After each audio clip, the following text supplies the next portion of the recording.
ਇਸੇ ਤਰ੍ਹਾਂ ਹੀ ਜਿਹੜਾ ਨਦੀਆਂ ਦਾ ਪੋਲੂਸ਼ਨ ਆ ਸਾਡੇ ਵਾਸਤੇ ਬਹੁਤ ਵੱਡਾ ਸਾਰਿਆਂ ਵਾਸਤੇ ਖਤਰਾ ਬਣਿਆ ਹੋਇਆ ਹੈ। 1974 ਦਾ ਐਕਟ ਜਿਹਦੇ ਵਿੱਚ ਸਜ਼ਾ ਦਾ ਪ੍ਰਾਵਧਾਨ ਸੀ, ਉਹਦਾ ਥੋੜਾ ਬਹੁਤਾ ਇੰਡਸਟਰੀ ਨੂੰ ਡਰ ਸੀ, ਉਹ ਵੀ ਜਿਹੜਾ ਹੈਗਾ ਉਹ ਕੱਢ ਦਿੱਤਾ। ਇਸ ਕਰਕੇ ਜਿਹੜੀਆਂ ਇੰਡਸਟਰੀ ਕਰੋੜਾਂ ਰੁਪਈਏ ਕਮਾਉਂਦੀਆਂ ਉਹਨਾਂ ਨੂੰ ਜੇ 10-15 ਲੱਖ ਰੁਪਈਆ ਜੁਰਮਾਨਾ ਵੀ ਦੇਣਾ ਪਵੇ ਤੇ ਉਹ ਉਹਨਾਂ ਦਾ ਭੈ ਜਿਹੜਾ ਹੈ ਚੱਕਿਆ ਗਿਆ। ਜਿਹੜਾ ਇਹ ਸਜ਼ਾ ਦਾ ਪ੍ਰਾਵਧਾਨ ਸੀ ਇਹ ਨਹੀਂ ਹਟਣਾ ਚਾਹੀਦਾ ਸੀ। ਸੋ ਇਸ ਵਾਸਤੇ ਸਾਡੀਆਂ ਜਿਹੜੀਆਂ ਹੈਗੀਆਂ ਪੁਰਾਣੀਆਂ ਪਰੰਪਰਾਵਾਂ, ਸਾਡੇ ਲੋਕ ਨਦੀਆਂ ਦਰਿਆਵਾਂ ਨੂੰ ਪੂਜਦੇ ਆ ਤੇ ਤਰ੍ਹਾਂ ਗੰਗਾ, ਗੋਦਾਵਰੀ, ਕਾਵੇਰੀ, ਘੱਗਰ, ਬੁੱਢਾ ਦਰਿਆ, ਜਿਹੜੀ ਹੈ ਵੱਖ-ਵੱਖ ਕਾਲੀ ਵਹੀ ਜਿਹਦੇ ਵਿੱਚ ਗੁਰੂ ਨਾਨਕ ਪਾਤਸ਼ਾਹ ਨੇ ਚਰਨ ਪਾਏ, ਜਿਹੜੀ ਬਿਲਕੁਲ ਪ੍ਰਦੂਸ਼ਿਤ ਹੋ ਚੁੱਕੀ ਸੀ, ਜਿਹਦੇ ਵਿੱਚ 8 ਸ਼ਹਿਰਾਂ ਤੇ 45 ਪਿੰਡਾਂ ਦਾ ਪਾਣੀ ਪੈਂਦਾ ਸੀ। ਤਕਰੀਬਨ ਅਸੀਂ ਲਗਾਤਾਰ 25 ਸਾਲ ਤੋਂ ਜਿਹੜਾ ਹੈ ਸੇਵਾ ਕਰਕੇ ਅੱਜ ਉਹ ਪ੍ਰਦੂਸ਼ਣ ਮੁਕਤ ਵਗ ਰਹੀ ਹੈ। ਇਸੇ ਤਰ੍ਹਾਂ ਹੀ ਸਾਰੇ ਨਦੀਆਂ ਦਰਿਆ ਪ੍ਰਦੂਸ਼ਣ ਮੁਕਤ ਹੋ ਸਕਦੇ ਆ ਜੇਕਰ ਸਾਡੇ ਜਿਹੜਾ ਹੈ 1974 ਦਾ ਐਕਟ ਜਿਹੜਾ ਲਾਗੂ ਹੋਵੇ। ਜੇਕਰ ਸਜ਼ਾ ਦਾ ਪ੍ਰਾਵਧਾਨ ਹੁੰਦਾ ਤਾਂ ਬਹੁਤ ਵਧੀਆ ਸੀ, ਪਰ ਫਿਰ ਵੀ ਜਿਹੜਾ ਹੈ ਕਾਨੂੰਨ ਬਣਿਆ ਹੋਇਆ ਇਹ ਲਾਗੂ ਨਹੀਂ ਹੋ ਰਿਹਾ। ਇਸੇ ਕਰਕੇ ਜਿਹੜਾ ਹੈ ਨਦੀਆਂ ਦਰਿਆ ਜਿਹੜੇ ਪ੍ਰਦੂਸ਼ਿਤ ਹੋ ਰਹੇ ਆ। ਸੋ ਇਸ ਵਾਸਤੇ ਅੱਜ ਬਹੁਤ ਵੱਡੀ ਲੋੜ ਹੈ ਕਿ ਅਸੀਂ ਜੇਕਰ ਇਸ ਹਵਾ, ਪਾਣੀ, ਧਰਤੀ ਨੂੰ ਬਚਾਉਣਾ ਤੇ ਸਾਡਾ ਸਾਰਿਆਂ ਦਾ ਫਰਜ਼ ਬਣਦਾ ਕਿ ਅਸੀਂ ਜਿੱਥੇ ਜਿੱਥੇ ਵੀ ਬਹਿ ਰਹੇ ਹਾਂ, ਪਾਣੀ ਕਹਿੰਦੀ ਜਿੱਥੇ ਜਾਏ ਬਈਏ ਭਲਾ ਕਹੀਏ, ਸਾਡਾ ਫਰਜ਼ ਬਣਦਾ ਕਿ ਉਹਨਾਂ ਨਦੀਆਂ ਦਰਿਆਵਾਂ ਦੇ ਵਿੱਚ ਚਾਹੇ ਉਹ ਮਿਊਨਿਸਪਲ ਕਾਰਪੋਰੇਸ਼ਨ ਆ, ਚਾਹੇ ਉਹ ਇੰਡਸਟਰੀ ਗੰਦ ਪਾ ਰਹੀ ਆ, ਉਹਨੂੰ ਜਿਹੜਾ 1974 ਦਾ ਐਕਟ ਲਾਗੂ ਹੋਣਾ ਚਾਹੀਦਾ, ਉਹਨੂੰ ਰੋਕਣਾ ਚਾਹੀਦਾ। ਤੇ ਜਿਹੜੇ ਸੈਂਟਰ ਪੋਲੂਸ਼ਨ ਕੰਟਰੋਲ ਬੋਰਡ ਤੇ ਸਟੇਟ ਪੋਲੂਸ਼ਨ ਕੰਟਰੋਲ ਬੋਰਡ ਬਣੇ ਆ ਉਹਨਾਂ ਨੂੰ ਕੰਮ ਕਰਨਾ ਚਾਹੀਦਾ। ਜੇ ਨਹੀਂ ਕੰਮ ਕਰਦੇ। धन्यवाद। Dr. Sasmit Patra demand to include languages spoken by tribal communities in the 8th schedule of the Indian Constitution. जो सूची में है वैसे ही पढ़ना संजय। मैं इस सूची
Bengal, Kui language spoken mainly in Odisha, some parts of Andhra Pradesh, Saura language spoken mainly in Odisha and Andhra Pradesh. While Odisha is home to the largest number of speakers of these languages, their influence extends beyond state borders. These languages are spoken in Jharkhand, West Bengal, Chhattisgarh, Assam, Andhra Pradesh, and even parts of Bihar, forming an integral part of the linguistic heritage of eastern and central India. Their exclusion from the 8th schedule denies recognition, development support, and constitutional protections to millions of indigenous people across multiple states. Odisha has been at the forefront of championing this cause under the leadership of former Odisha Chief Minister and Biju Janata Dal President Shri Naveen Patnaik ji. The Odisha Cabinet formally approved this demand through a resolution making it a clear policy commitment. The Odisha government, then led by Shri Naveen Patnaik ji, had written multiple letters to the government of India urging immediate action on this matter.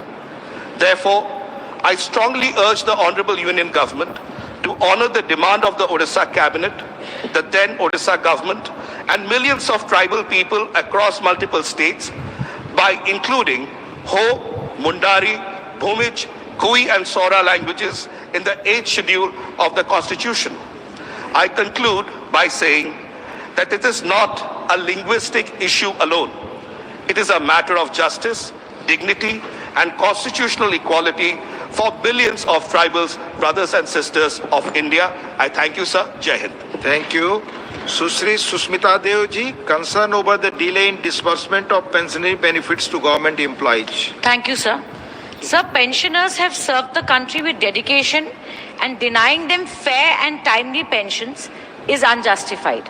So the Supreme Court has repeatedly stated that the right to receive pension is equivalent to right to property under the Constitution.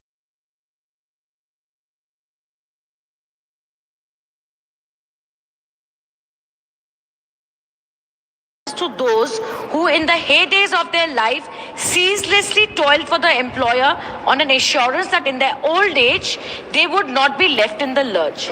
Sir, the recent amendments to the Central Civil Service pension rules have given rise to some concern, and I demand that the government relooks at it. So the concern is spreading fast among state government employees as well as central government employees.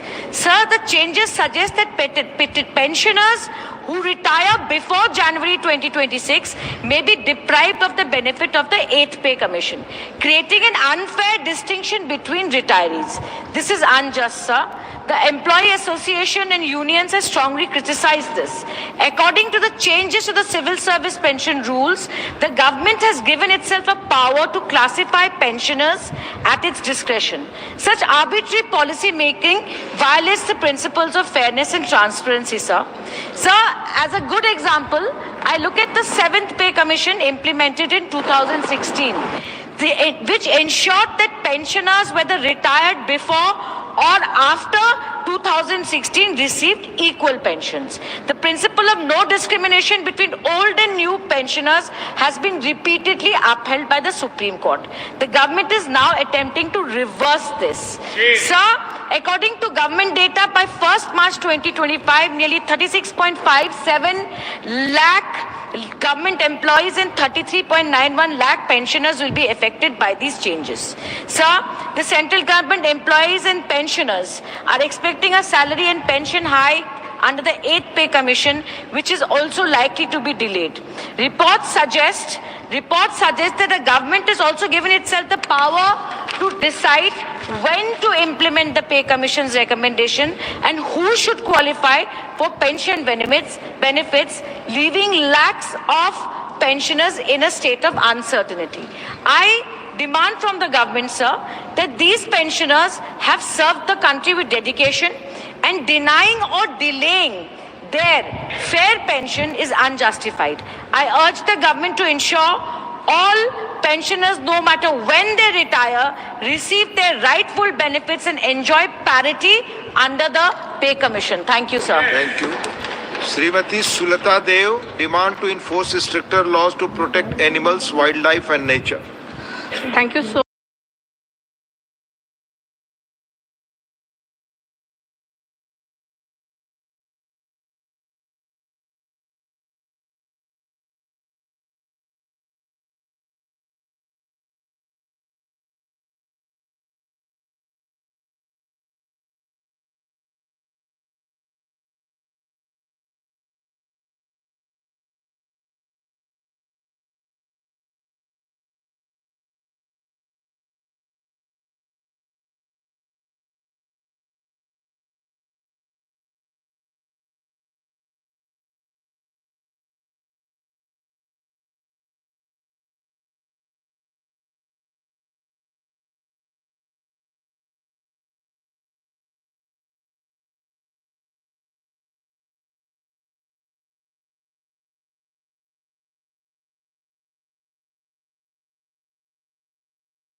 इसीलिए मैं बोल रही हूँ कि animal cruelty के ऊपर ऐसा आइन आना चाहिए कि सबको जो ऐसा क्रूएलिटी करे फिर उसके ऊपर कड़ी से कड़ी। Thank you. Question number 331 Shri Sandeep Kumar Pathak. Question number 331, sir. Honourable minister. Sir, the answer is laid on the table of the House. Supplementary 1 Shri Sandeep Kumar Pathak. Thank you, Honorable Chairman, sir. Sir, as all of us know that in 1950s, India and China both were doing equally in terms of economic growth. There it is a matter of all investigation and study as to what happened that made China what it is now and what happened to India's story. All of us understand that the industrialization was the key, and behind this industrialization there was the vocational and skill development training. So first of all, I would like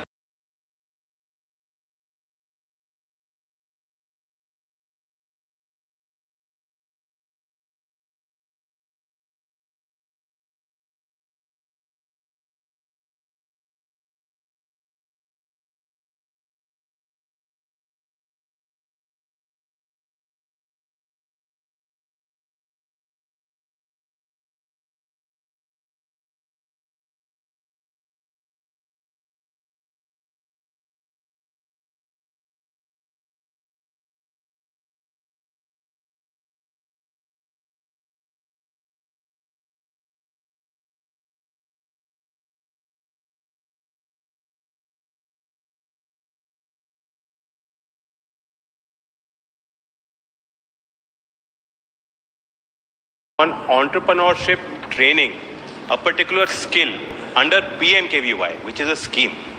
So that is why the number that is being reflected in the answer is low. Otherwise, the reach of PMKVY up till now, 1.6 crore beneficiaries have been there.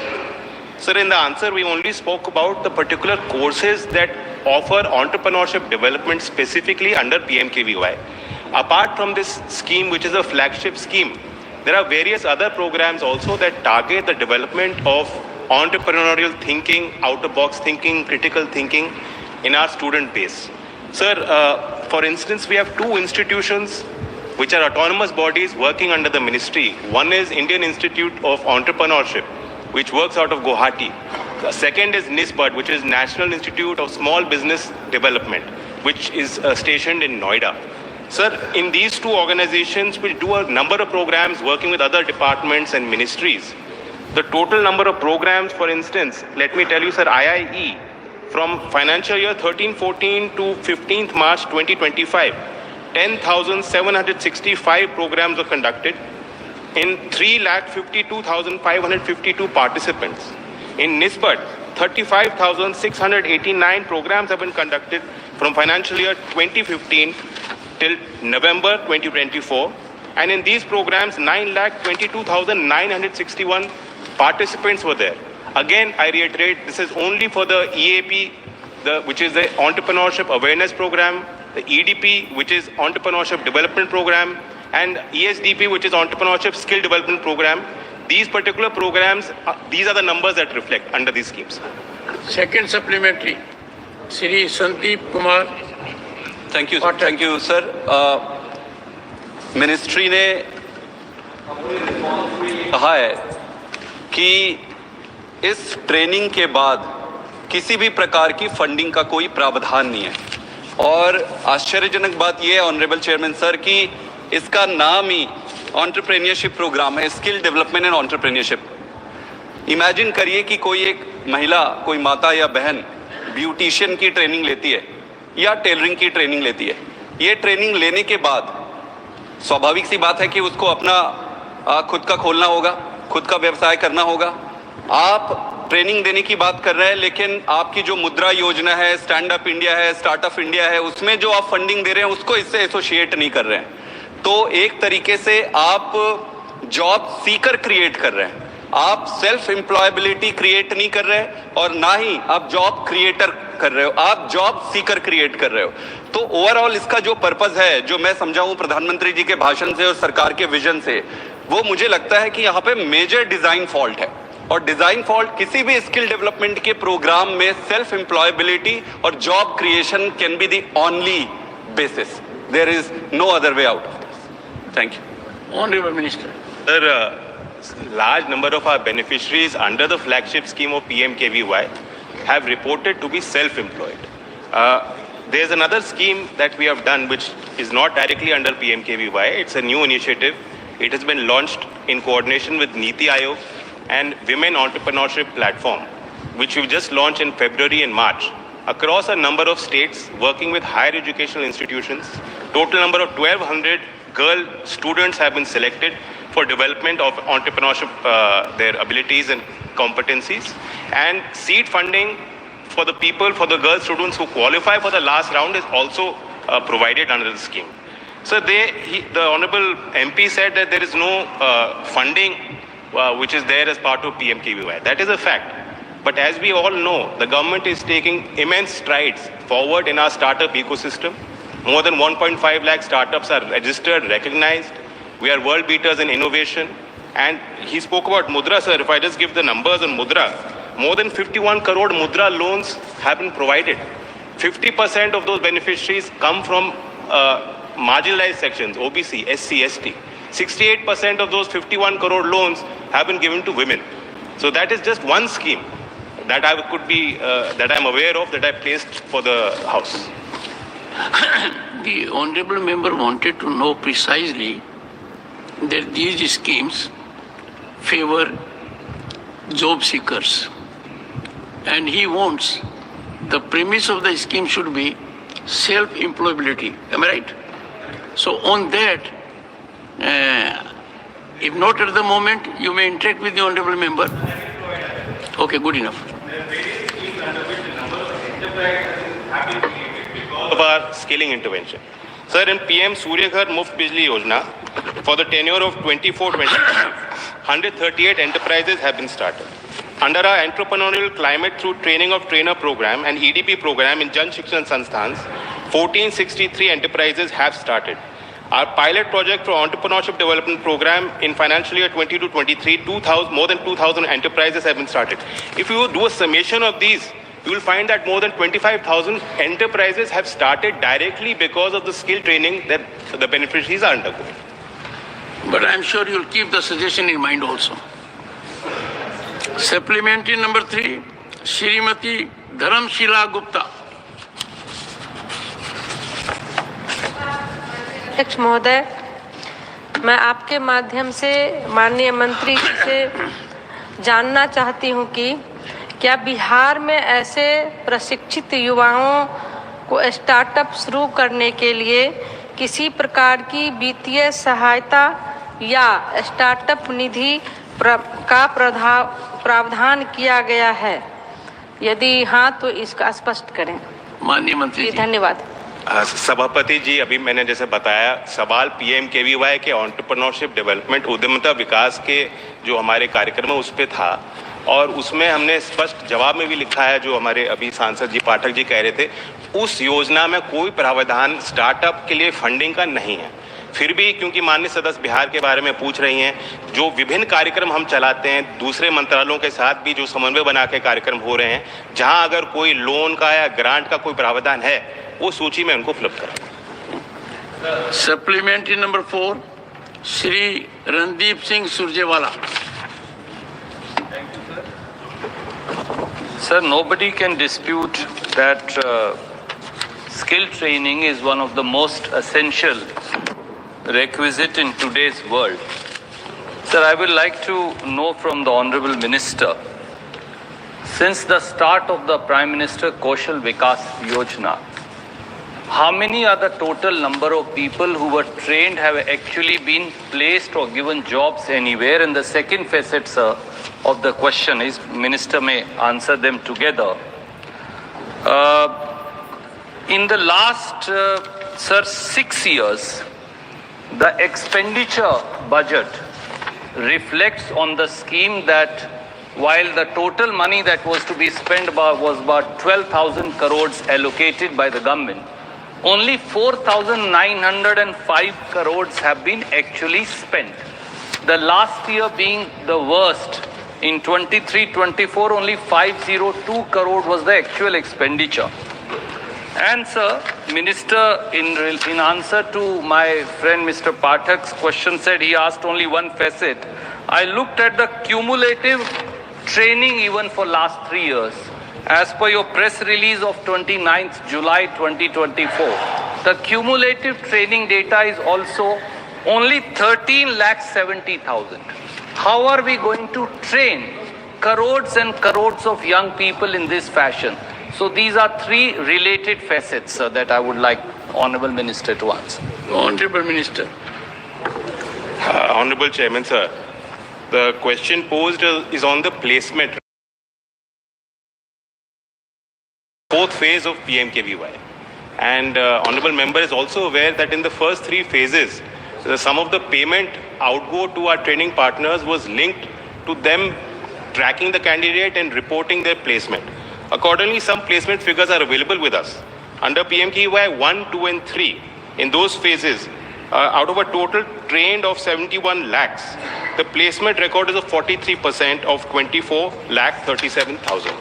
Sir, post that in phase 4.0, our entire focus has been to shift our training towards more recognized educational institutions as what is a mandate given to us by NEP. Accordingly, even in schools, there's PMKVY training that students are undergoing. It is very evident that the school children will never be reported placed, which is why the placement figure today in PMKVY 4 does not fully capture the data. Our approach now is to completely link our skilling programs in a transparent manner, bring it in a flexi model as much as possible. Entire training cycle, life cycle is now put on Skill India Digital Hub, which is OTP enabled, Aadhaar linked. And we encourage our student base to continuously invest in themselves, continuously look at their skilling, reskilling and upskilling. The entire ecosystem is completely transparently put on that portal, which is now also a DPI. So therefore, the pointed question on placements, what we have on record is what I have informed the members. Regarding his third query, I could not really understand, because 1.6 crore beneficiaries under PMKVY, that is the total number that we have trained over the years. Regarding fund flow, sir, the honorable member is not really wrong, but we have to understand that during COVID, like in the education system, even in the vocational training system, there was a lot of disruption. Subsequent to that, recently the cabinet has given approval to our scheme from 2022 to 2026. Therefore, there was some lag in the approval of the appropriate authority, which is why the spend was not matching the requirement. But I assure the honorable member and through him the House that now our pace of progress has gone up. Thank you. Supplementary number 5, Shri Kartikeya Sharma. Thank you, Honorable Chairman, sir. Through you, I would like to ask the Honorable Minister if there is, because the main reason why these skill development programs sometimes do not reach a conclusion, a logical conclusion, is because of the mismatch of the demand and supply. Where is the demand of jobs and the supply that is being created through skilling? So is there any proposal or provision under the ministry to create a data bank or a grid which will match the demand and supply gap where people between job seekers and the job opportunities that seek? Appointed question. Sir, it's a very good question. Under our ministry, there are 36 sector councils. The governance structure of all of these sector councils, which are working as verticals, is that they are manned by leaders of industry. And these are the same people who are going to be hiring people and giving jobs. So therefore, they have an understanding of what the future direction is, where the skill gaps are. The mandate given to each one of these sector councils is to conduct skill gap surveys on a regular basis. In fact, NSDC has also organized an international skill gap survey across countries, also looking at outward migration and where the possibilities are. But I take the suggestion also that we need to integrate our entire skill programming. Instead of being prescriptive, project-oriented basis, it should be based on actual skill gaps. And it should be dynamic. Thank you. Question number 332, Shri Tiruchi Shiva. Sir, question number 332, sir. Honorable Minister. Answer is laid at the table of the House. Supplementary number 1, Shri Tiruchi Shiva. Sir, it's a very important question, sir. All questions are important. Yes, sir. Actually, we were seeking for a short duration discussion, but we couldn't reach that. It's okay, sir. Sir, to my deep part of my question, whether any consultations with the state governments and academic institutions have been conducted. The minister's statement reply consists of as part of consultation process on the draft UGC Regulations 2025, Vice Chancellors of Central Universities from all states were consulted, and it was also shared with all Principal Secretaries Higher Education of all states, Chairman of all State Higher Education Councils, 𝐼IT. So consultations have been had with only the Vice Chancellors of Central Universities, and with the state government Principal Secretaries it has only been shared. Sir, I think the Minister is very much aware that a lot of apprehensions, concerns have been raised by various stakeholders, the educators, students and state governments, and especially with regard to the appointment of the Vice Chancellors. The Vice Chancellor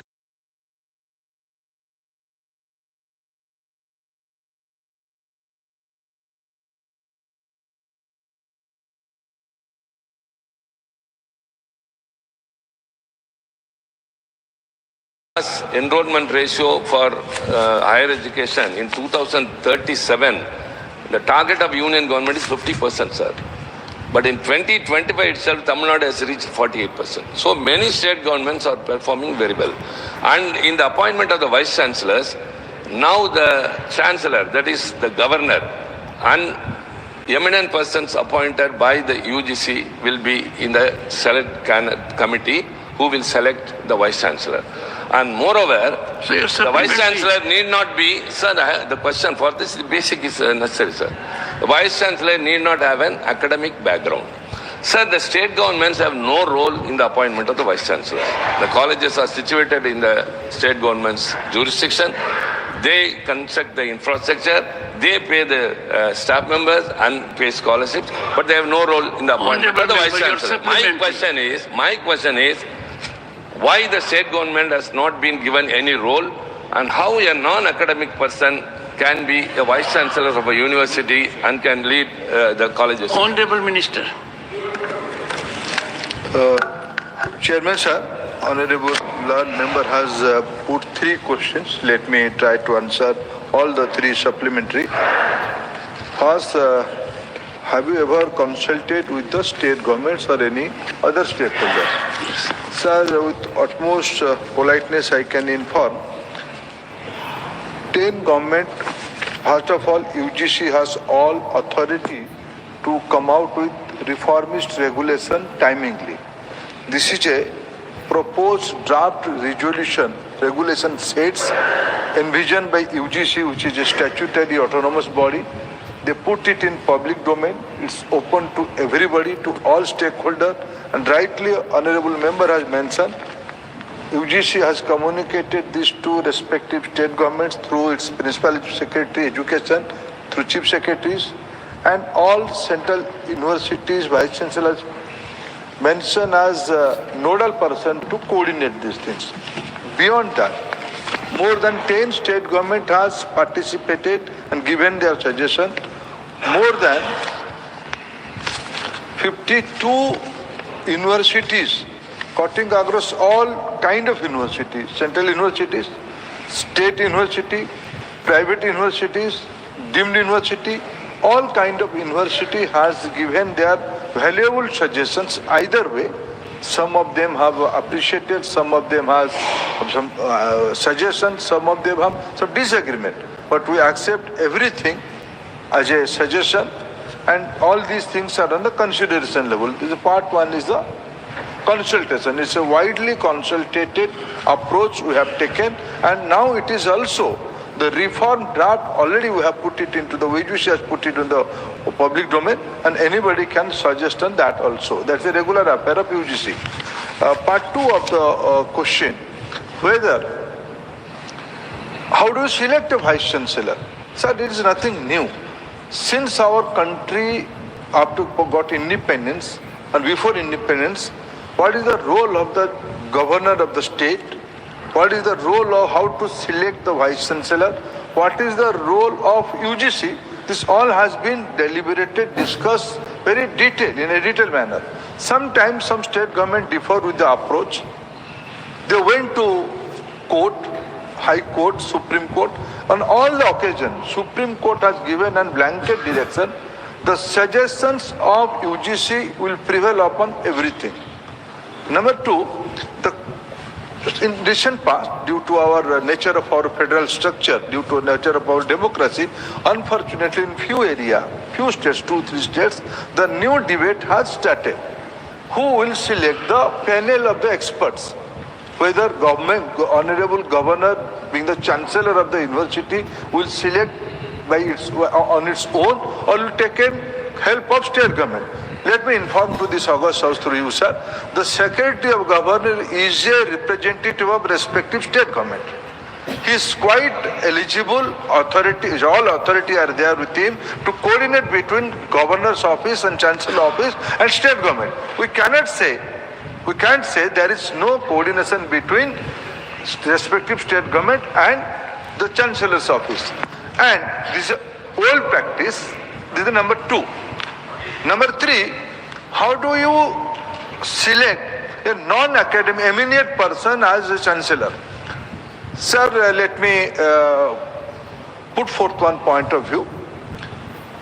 Within this August House, lot of people, they may be in the public life, they may be in the politics, they may be in the, but lot of, my dear friend Pathak is a professor of IIT. Coincidentally, is a honorable member of parliament here. After retirement from this house, my wish he should not retire, he should elect regularly. But if he desire to go back to academics, what is wrong in that?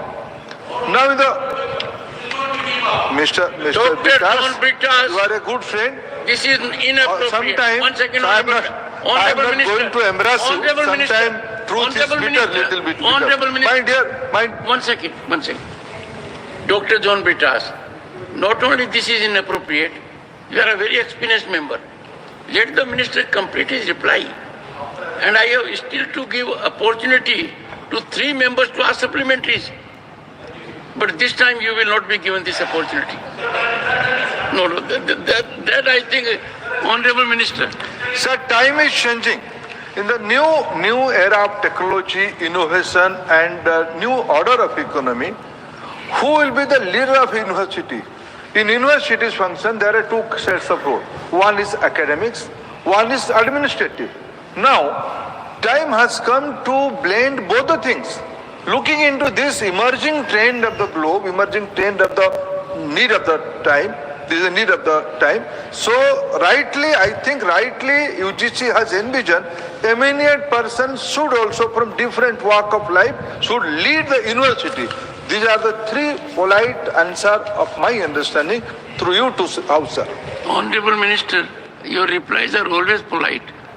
So now you are saying polite means it is more polite than earlier. Second supplementary, Shri Tiruchi Shiva. Sir, thank you very much, sir. Sir, Minister rightly pointed out an example of Mr. Pathak. Yes, eminent person. He was a professor in IIT. Yes. And after his tenure in Rajya Sabha, he can go back. That's what we say, sir. He has an academic background. Honorable Minister has also wished him to continue here as much as he can. I too wish that. And then go back. That thing is, he has got academic background. That is it. He had been an IIT professor. So when he goes back, he has an academic background. Whereas what we say is, one who has been a PSU person, who has been in public administration, they could also become vice chancellors. That was my concern. Because an assistant professor, to become an assistant professor, 14 years they have to be put in service. Then associate professor. Then out of research and experience, they will be elevated to professor. And they are elevated to vice chancellor. That would be very fine, Second supplementary. But as he said, again, I think we are not yet settled mentally that this non-academic persons the Honorable being Minister appointed. was very explicit. My second supplementary. Very explicit. The Honorable Minister has elaborately responded. Yes, sir. You may have a different point of view. Only non-academic persons becoming vice chancellors will not suit to the future education. That's our stand. That's your point. We have made it. That's my point. Second is, sir, the UGC under the 1956 Act of UGC has got all powers. As the minister said, I agree to that. But only with regard to the ground reality, sir. Sir, the education system now is 12th standard up to school, 3 years graduation, 2 years PG, then 2 years PhD or NET. But now it has entirely been changed. 11 years plus 4 years. First year, if a student goes out, he will get a certificate. Second year, if he goes out, he will get a diploma. Third year, if he goes out, he will be given a degree. And he will be given a degree. And fourth year, he will get a honor. So multiple entry and multiple exit means a student who has got a certificate and has gone out can come back again and join after 2 years. So poor background people, students, the two teenagers who are tempted to take decisions out of emotional for many reasons. After 2 years of his college, he can stop to go out. When the target is 50% GER in 2037, this system will totally make way for many dropouts. So, sir, why the UGC has not taken all these things into account? The thing is, the future will be very, very alarming, sir. This involves the students, that is the future generation. So what this will serve the purpose? This system will not, of course, help the education, higher education, to compete with the multinationals. Honorable Minister. Chairman, sir, I can appreciate the concern of honorable member as a parent, as a guardian of the youngsters of our country. I can appreciate. But, sir, whenever you adopt a new method, this debate is eternal. This was there when you were a young person. When today we are discussing all such things, and this question, very premise of this question should remain for next century also. When you are in a transition where you are going to approach a new model.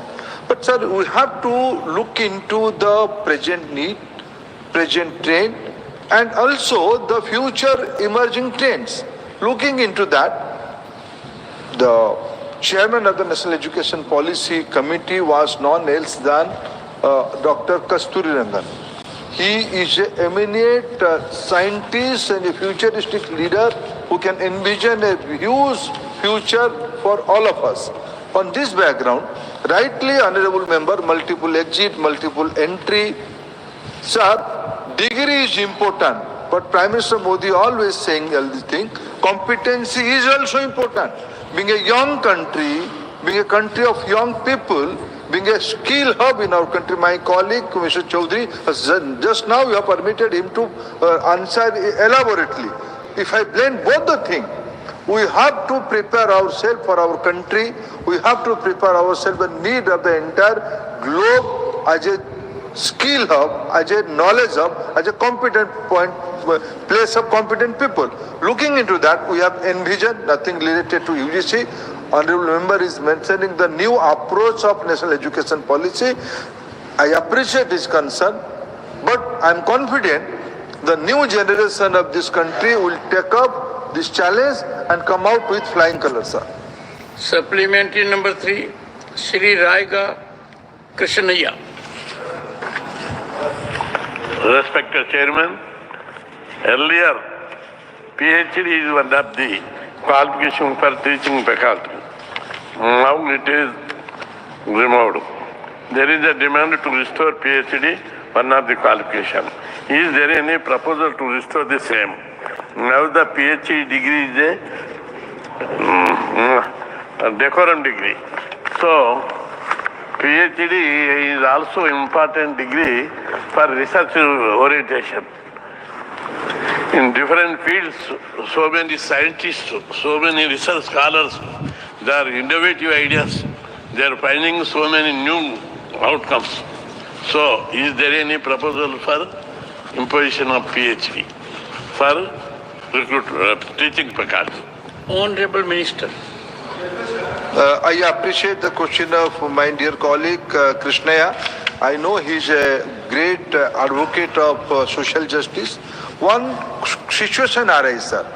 When we go for massive recruitment at assistant level, assistant professor level post, what we found, the competent persons in the constitutionally protected group like SC, ST and OBC, we did not found sufficient number of candidates in that category due to this precondition, PhD. Sir, a poor student from this background will not wait for a assistant professor's job and complete his PhD and join. The merit and competent people will not wait for that due to socio-economic condition. To take care of all these action only, Government of India advised UGC and UGC has taken this rightful stand. Let us withdraw the condition of PhD at the entry level, but the person when he will go in his career appear for associate professor, for professorship, by that time he has to complete PhD. PhD should not be a precondition for entry level. In that way, it became restrictive to the constitutionally protected group people like SC, ST and OBC people. That's what now UGC has come out with this new approach. Supplementary for Sri Ramji Lal Suman.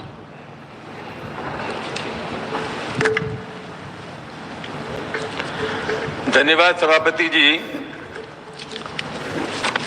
सभापति जी, ये विश्वविद्यालय अनुदान आयोग का जो act है वो act 1956 का है और सभापति जी उस एक्ट के मुताबिक अगर कोई फर्जी यूनिवर्सिटी पकड़ी जाती है तो उसमें अधिकतम जुर्माना 1000 रुपये है। विश्वविद्यालय अनुदान आयोग भारत सरकार से, शिक्षा मंत्रालय से निरंतर ये आग्रह करता रहा है कि मेहरबानी करके ये जो 1000 रुपये का जुर्माना है इसको व्यावहारिक बनाइए, कम से कम 5 करोड़ रुपए का जुर्माना, 5 साल की सजा। तो एक तो सभापति महोदय मैं आपके मार्फत ये निवेदन करना चाहूंगा कि हमें व्यावहारिक बनना चाहिए, ये दंड नहीं के बराबर है। दूसरा निवेदन मैं ये करना चाहूंगा सभापति जी कि 1956 का जो एक्ट है उस एक्ट के मुताबिक किसी भी कीमत पर आप विदेशी विश्वविद्यालयों को हिंदुस्तान में आमंत्रित नहीं कर सकते। इस समय 2 विदेशी विश्वविद्यालय काम कर रहे हैं सभापति जी महोदय। मैं शिक्षा मंत्री से जानना ये चाहूंगा कि विश्वविद्यालय अनुदान आयोग का जो एक्ट है 56 का, क्या उसमें परिवर्तन करेंगे और किस हैसियत से ये विदेशी विश्वविद्यालय हमारे देश में आ गए, इसकी जानकारी देंगे। माननीय मंत्री जी। सभापति महोदय, 1956 का यूनिवर्सिटी एक्ट ये कहती है समय के अनुसार यूजीसी अपने नियमावली में सुधार कर सकता है। उसी श्रेणी में सुधार करते हुए अनेक बार ये प्रश्न आया है कि क्या जो कम गुणवत्ता वाले विश्वविद्यालय के ऊपर जुर्माना किस हद तक होनी चाहिए, एक विवाद चली है। सब इस देश एक समय में शैक्षणिक स्वतंत्रता के बारे में, एकेडमिक ऑटोनॉमी के बारे में, गवर्नेंस ऑटोनॉमी के बारे में हम पक्ष रखते हैं। दूसरी ओर सरकार क्या है कि डंडा लेके चलने वाला चाहिए क्या, ये अंतर्द्वंद शैक्षणिक परिवार में, शैक्षणिक जगत में निरंतर चल रहा है। लेकिन वो शंका सही है। इस अगर उसमें हम उस मानक में हम उसको निगरानी करेंगे तो शायद राज्य सरकारों के द्वारा चलने वाले अनेक विश्वविद्यालय कटघरे में आ जाएंगे। इसमें एक मध्यावधि बीचों-बीच रास्ते, इसलिए NAC, NRF इस प्रकार की व्यवस्था को बढ़ावा दिया जा रहा है। बाकी रहा अभी जो नया हायर एजुकेशन कमीशन की बिल आएगी, ये विषय में भी शायद कुछ रास्ता निकाला जाएगा। बाकी रहा, जैसे मैंने कहा कि यूजीसी की 1956 एक्ट बार बार खुद को सुधारी है, रिफॉर्मिस्ट रास्ते पे लेके गया है। आज की आवश्यकता है, बहुत जिम्मेदारी के साथ हमारी सरकार ने, जब हमने कहा है NEP में हम इंटरनेशनलाइजेशन ही करेंगे। सर, इस बात को हम अस्वीकार ना कर, इस देश की 14 लाख से 15 लाख विद्यार्थी विदेश में पढ़ते हैं। अच्छा खासा विदेशी तिजोरी में हमारी संसाधन जाती है। धीरे धीरे हमें उस विषय को ध्यान में रखते हुए देश में हायर रिसर्च इको सिस्टम को डेवलप करने के लिए फॉरेन यूनिवर्सिटी को भारत में ले आना ये उचित होगा। ये सोच के यूजीसी ने अपना रेगुलेशन को रिफॉर्म किया। हमने 2 नहीं, अभी तक भारत में 3 फॉरेन यूनिवर्सिटी देश में काम कर रहा है और 50 से ज्यादा वैश्विक क्वालिटेटिव गुणवत्ता वाले फॉरेन यूनिवर्सिटी राज्य देश की विभिन्न राज्यों के साथ चर्चा करके यूजीसी की दफ्तर तक पहुंचे हैं। हमारी जो मानक रखा है उसको इवेल्युएट करते हुए हम लोगों ने उनको अनुमति भी आने वाले दिनों में देने वाला है। ये विद्यार्थियों की हित में है। Supplementary number 5।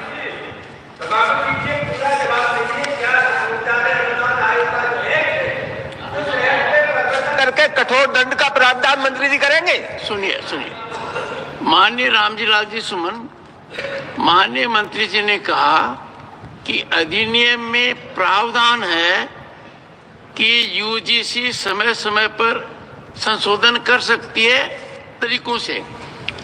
आप विधायिका से 77 से जुड़े हुए हैं, सबसे अनुभवी सदस्य हैं एक तरीके से। मैं सबसे अनुभवी इसलिए कह रहा हूँ एक तरीके से क्योंकि मेरी नजर वाइको जी पर पड़ गई, वो 1974 के हैं। The honorable minister, 1 second, this is not the practice, please. Honorable member, the honorable minister has very exhaustively answered your question, and sometimes we need to appreciate for exhaustive answer. Supplementary number 5, Dr. John Britas. Thank you very much, sir. Sir, let me just say that I have huge respect for the Honorable Minister. All of us have. Yes, sir. I intervened because of the agony of my state, that is Kerala. Sir, governors as chancellors have been always contentious, controversial. Governors have always? Sir, governors as chancellors have been always contentious and controversial precisely because there has been... 1 second. You can be kind to your chairman. Yes, sir. I have been governor for 3 years. Sir, except people like you, sir. Thank you. Sir, my question is very simple, sir. So the UGC draft guidelines gives overriding powers to the governor for selection and search and selection committee. That's why the whole concern that's been expressed here. Since Tiruchi Shivaji has asked the question, my question would be on a different level, sir. So the draft UGC regulations 2025 propose the removal of 10% cap on contractual appointments, which threatens the academic job security.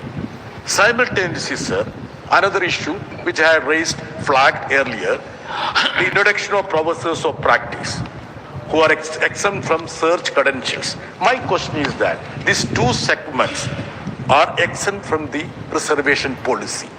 Will it not affect the social justice which we adopt? Is the minister concerned about this? Thank you, sir. Honorable Minister. Chairman, sir, with the two questions, let me try to answer the part one. What we found with this great debate of authority of chancellor, again, I'm little bit frank. Who is the secretary of the chancellor and the only governor? He is a senior officer of the respective state government. I think there should be a cordial communication between them. There is cordial communication between the Chancellor's office and Governor's office and Honorable State Government's office. What is happening, sir, in few places, I don't want to name the state, few places, influential person of the Chief Minister office, they tried to appoint their own wife, own cronies, as a Vice Chancellor, as a lecturer. How is Honorable Governor or Honorable Chancellor keep quiet, sir? He will certain that honorable authority and office will raise question on that. That is the pinching. That exactly pinching. Then the question of interference. Then the great word of democratic interference. All these lofty words are coming up. So this is unfortunate. And this is a age-old practice, and everywhere, many states have went up to Supreme Court. Finally, Supreme Court categorically, time and again, has re-emphasized the authority of UGC. So let us, in a healthy democracy, we know what is the problem, and especially I have a very understanding between my dear friend John Britas on also some of this kind of sensitive issue. I respect his sentiment also, but he knows what I want to say, sir, through you.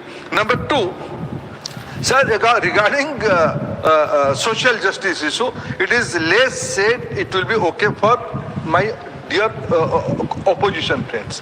Sir, till 2018 in appointments of assistant, associate and professor post in universities, there is no mandatory rule for constitutional protection to this SC, ST, OBC group. For the first time, Prime Minister Modi enacted a visionary policy, visionary act, through a bill, through an act, enacted regulations. There cannot be no category of not found suitable candidate. And in academic area, the kind of appointment we have for a temporary period, if some ad hoc appointments are there for 1-2 years, we have to realize the situation, because many more universities are coming up, many more quality institutions are coming up.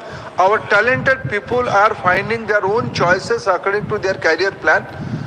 To continue the show, continue the academic atmosphere in the campus, the institute have to give in some kind of temporary arrangement, with they can maintain the constitutional roster. In that also we can plan, and all these things are at the draft level. It is a suggestion. I will inform UGC to look into that. Question number 333, Dr. Anil Sukhdev Rao Bonde. धन्यवाद. प्रश्न क्रमांक 333. Supplementary number 1, Dr. Anil Sukhdev Rao. धन्यवाद सभापति महोदय. आज़ादी के बाद में भी ऐसी विभिन्न जनजातियां थी कि जिन तक विकास नहीं गया था. 2023 में हमारे दूरदर्शी प्रधानमंत्री, इन्होंने जो PVTG है, प्रिमिटिव जनजाति, उनके लिए PM जनमन योजना शुरू की.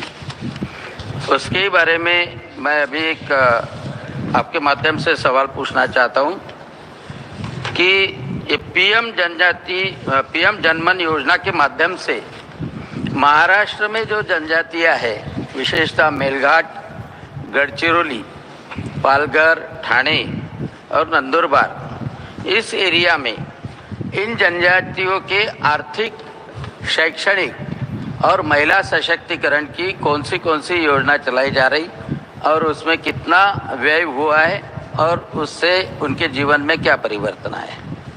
माननीय मंत्री जी. सर, ये PM जनमन जो योजना है, ये PVTG डेवलपमेंट का एक नया स्वरूप में इसको लागू हो रहा है.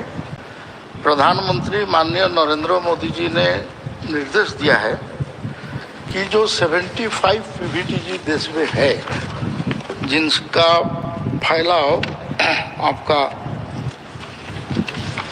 217 ब्लॉक में, ये जो है इनका पूरा सेचुरेशन हो, पूरा संपूर्ण विकास हो. उस गांव का, जिस गांव में ये काम शुरू होगा, उसमें आवास सबको मिलना चाहिए, रोड होना चाहिए, बिजली होना चाहिए. अगर बिजली डायरेक्ट नहीं जा रहा है तो सोलर सिस्टम में भी होना चाहिए. पेयजल होना चाहिए. 11 इंटरवेंशन इसमें होना है और 9 मंत्रालय इसके लिए कन्वर्ज करेंगे, उसको मिल के काम करेंगे. इसमें है आप गढ़चिरौली एरिया का डिटेल में PVTG का क्या हुआ है एग्जैक्टली अभी मेरा पास तथ्य नहीं है, लेकिन माननीय सदस्य को मैं लिखित में डिटेल में मैं भेज दूंगा. Supplementary number 2. धन्यवाद सभापति महोदय.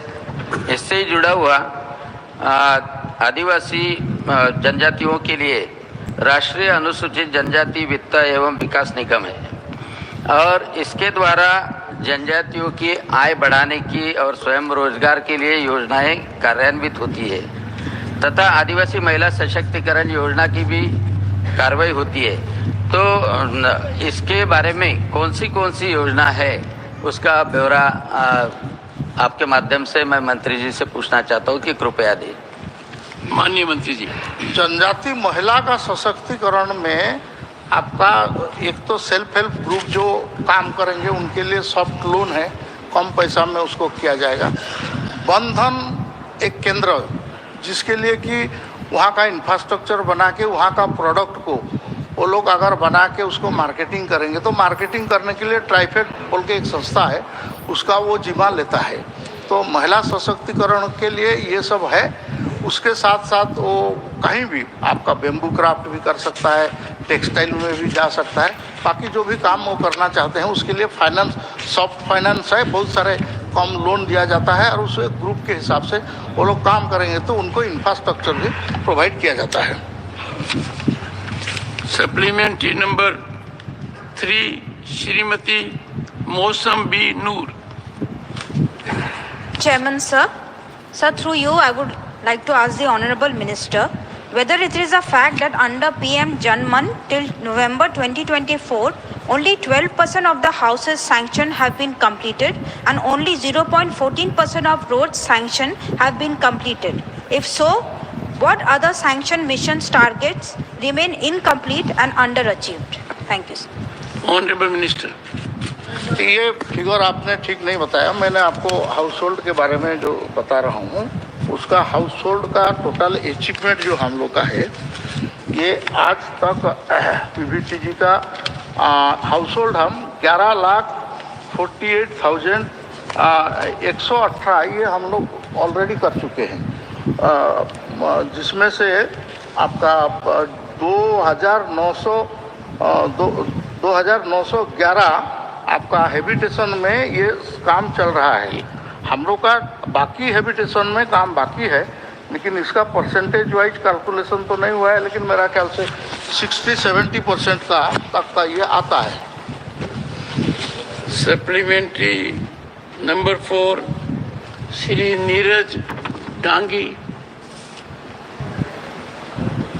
श्री ए रहीम। Thank you, sir. Thank you for this opportunity. Sir, as we know that this is a technological era, the digital divide poses a significant barrier to the overall socio-economic well-being of particularly vulnerable tribal groups. What infrastructure developments have been undertaken under this scheme to bridge the digital divide among the PVTGs? Additionally, the Kerala government has launched its flagship project K-Phone to ensure universal internet access. Will the union government provide financial and technological assistance for the implementation of the K-Phone project in PVTG inhabited areas? PVTG में technology upgradation करने के लिए आपका fibre cable network उस पंचायत में दिया जा रहा है, लेकिन ये सदस्य महोदय कुछ नया टेक्नोलॉजी के बारे में बोल रहे हैं। इसका डिटेल लिखित में मैं इसका उत्तर दे दूँगा। Supplementary number 5, Shri Sanjay Singh. धन्यवाद मान्यवर। माननीय मंत्री जी ने जो जवाब दिया है उसमें उन्होंने लिखा है कि 15,000 करोड़ रुपए अलग अलग विभागों के माध्यम से आदिवासी समाज के उत्थान और विकास के लिए खर्च किया जाएगा, लेकिन इसका कोई डिटेल्ड आंकड़ा और किन विभागों ने कितनी धनराशि आवंटित किया और कितना खर्च किया वो नहीं दिया गया मान्यवर। तो उसकी क्या स्थिति है वो मैं आपके माध्यम से जानना चाहता हूँ। नहीं, माननीय सदस्य थोड़ा रॉन्ग बताए। ये 24,000 करोड़ का प्रोजेक्ट है, 15,000 है इसमें से सेंट्रल शेयर है और 7,000 कितना शेयर है ये राज्य सरकार का है। आपका स्कीम वाइज कितना पैसा खर्चा होगा इसको मैं बताता हूं सर। आपका प्रधानमंत्री आवास योजना में सेंट्रल शेयर 7,377 करोड़ का होगा और राज्यों ने 4,334 करोड़ रुपया खर्चा करेंगे। रोड कनेक्टिविटी के लिए भारत सरकार ने खर्चा करेगा 5,040 करोड़ रुपया, राज्य सरकार खर्चा करेंगे 2,960 करोड़ रुपया। ऐसे जल जीवन मिशन में केंद्र सरकार 792 करोड़ रुपया खर्चा करेंगे, राज्य सरकार 703 करोड़ रुपया खर्चा करेंगे। ऐसे नेशनल हेल्थ मिशन में जो मोबाइल मेडिकल यूनिट चलेगा, इसके लिए भारत सरकार 427 करोड़ रुपया खर्च करेंगे और राज्य सरकार 251 करोड़ रुपया खर्च करेंगे। ऐसे ही आपका सर्व शिक्षा अभियान एजुकेशन प्रोजेक्ट में भारत सरकार 885 करोड़ रुपया खर्च करेंगे, जो कि राज्य सरकार 520 करोड़ रुपया खर्चा करेंगे। आंगनबाड़ी सेंटर में जो महिला और शिशु विकास का है, इसमें भारत सरकार 300 करोड़ रुपया खर्चा करेंगे और राज्य सरकार कोई खर्चा नहीं करेंगे। ये पूरा के पूरा भारत सरकार इसको करेंगे। न्यू सोलर पावर और हैबिटेशन एरिया में इलेक्ट्रिफिकेशन के लिए ये 515 करोड़ रुपया भारत सरकार खर्चा करेगा, राज्य सरकार इसमें कोई खर्चा नहीं करेगा। ऐसा मोट में अभी तक जो एक्सपेंडिचर हुआ है, ये आपका 8,768 करोड़ रुपया ऑलरेडी खर्च हो चुका है राज्य सरकार और केंद्र सरकार का मिला के। बाकी जो पैसा खर्च होने वाला है, ये 3 साल का स्कीम था, तो इस साल का ईयर एंडिंग का इसमें मिला नहीं है। ये सबको मिलाने से हम हमारा जो टारगेट है, हम 26 तक इस प्रोजेक्ट को हम सेचुरेट करके दिखाएंगे। संतुष्ट मंत्री जी बहुत अनुभवी हैं। अच्छा है सर, लेकिन उन्होंने तो बता दिया कि 24,000 करोड़ का जो अलॉटमेंट हुआ था उसमें सिर्फ 8,000 करोड़ खर्च हुआ है। ट्रांसपेरेंटली सब कुछ आपके समक्ष रख दिया और आपका चेहरा बता रहा है कि मंत्री जी ने बिल्कुल सही जवाब सटीक तरीके से दिया है। संजय सिंह को संतुष्ट करना आसान नहीं है। ये फॉर्मूला मंत्री जी के पास है, इनसे फॉर्मूला लिया जा सकता है। Question number 334 Shri Akhilesh Prasad Singh. Honourable minister. सदन के पटल में उत्तर रखा गया है। सप्लीमेंट्री 1 श्री अखिलेश प्रसाद सिंह। सर, हमने जो प्रश्न पूछा था उसके भाग ग में स्पेसिफिकली ये पूछा गया है कि न्यू एजुकेशन पॉलिसी को लागू करने में सरकार को किन चुनौतियों का सामना करना पड़ा है। इसके उत्तर में मंत्री जी ने जो ब्यूरोक्रेटिक जवाब दिया है, उसमें इस बात का कहीं भी जिक्र नहीं है कि देश के 3 राज्यों का समग्र शिक्षा अभियान के तहत लगभग 4,000 करोड़ रुपए का बकाया केंद्र सरकार सिर्फ इसलिए रोके हुए है कि इन राज्यों में पीएम श्री स्कूल के मॉडल को नहीं अपनाया है। मेरे विचार में ये कतई उचित नहीं है और आपके माध्यम से हम मंत्री जी से जानना चाहेंगे कि तमिलनाडु, केरल और पश्चिम बंगाल का सर्व शिक्षा अभियान के तहत बकाया कब तक जारी कर दिया जाएगा। माननीय मंत्री जी। अध्यक्ष महोदय, अभी तो नया वित्त वर्ष शुरू हो गया। आज 2 अप्रैल है, इसलिए तो हम बात करेंगे 25-26 का। निश्चित रूप में आदरणीय सदस्य जी ने जो पूछा, उन्होंने कहा कि 3 राज्यों की बारे में उन्होंने उल्लेख किया। अभी इस सदन में मैं उल्लेख कर सकता हूँ, शायद वो 3 राज्य भी नहीं रहेंगे। धीरे धीरे उनमें से भी मन परिवर्तन हो रहा है। एक राज्य तो उनमें से जल्द ही फिर राष्ट्रीय शिक्षा नीति की फ्रेमवर्क में ज्वाइन करेंगे। इसलिए ये कोई विषय मेरी दृष्टि से ज़्यादातर थोड़ा चुनाव है कुछ राज्यों में आने वाले दिनों में, इसको ध्यान में रखते हुए कुछ पोजीशनिंग हो रहा है। राष्ट्रीय शिक्षा नीति मैं अध्यक्ष जी आपके माध्यम से अवगत करवाना चाहूँगा हाउस को। संविधान सभा के उपरांत जिस प्रकार के व्यापक विमर्श